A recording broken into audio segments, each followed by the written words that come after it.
எல்லாம் சிவமயம். துறவி ஒருவர் எப்போதும் சிவ சிவ என உச்சரித்துக் கொண்டிருப்பார். அவரை மக்கள் சிவசிவ சாமியார் என்றே அழைத்தனர். அந்த துறவியை ஊர்வம்பு பேச வைக்க வேண்டும் என இளைஞன் ஒருவன் திட்டமிட்டான். அதற்காக தன் நண்பனின் உதவியை நாடினான். இருவரும் துறவி இருக்கும் இடத்திற்கு வந்தனர். அவரிடம் பேச்சு கொடுத்தனர். கோபம் வரும் விதத்தில் கடும் வார்த்தைகளால் திட்டினர்.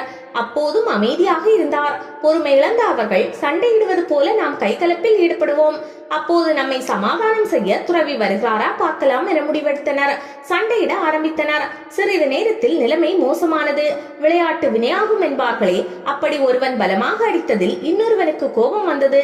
பதிலுக்கு நண்பனை பலமாக தாக்கினான். உண்மையான சண்டையாக மாறியது. இதில் ஒருவனுக்கு உடம்பு வீங்கியது. ஊர் பஞ்சாயத்தாரிடம் நடந்ததை சொல்லி முறையிட்டான். பஞ்சாயத்தார் சண்டையை நேரில் பார்த்த சாட்சி உண்டா என கேட்டனர். சிவசிவ சாமியாருக்கு தான் உண்மை தெரியும் என்றனர்.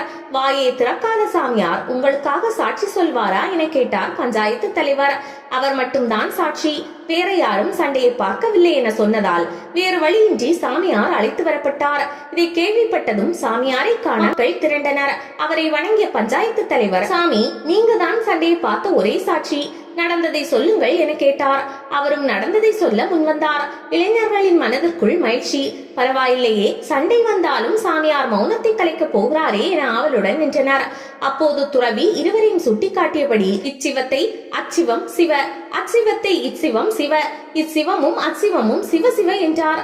பதில் புரியாமல் பஞ்சாயத்து தலைவர் விழித்தார். அப்போது பெரியவர் ஒருவர், இவன் அவனை அடித்தான், அவன் இவனை அடித்தான், அதன் பின் இருவரும் மாறி மாறி அடித்துக் கொண்டனர் என விளக்கமளித்தார். இதை கேட்டதும் இளைஞர்கள் கண்ணீர் விட்டனர். எங்கும் சிவமாக காணும் பக்குவம் தங்களைப் போல யாருக்கு வரும்? உங்களுக்கு இடையூறு செய்த எங்களுக்கு தண்டனை கொடுங்கள் என்றனர்.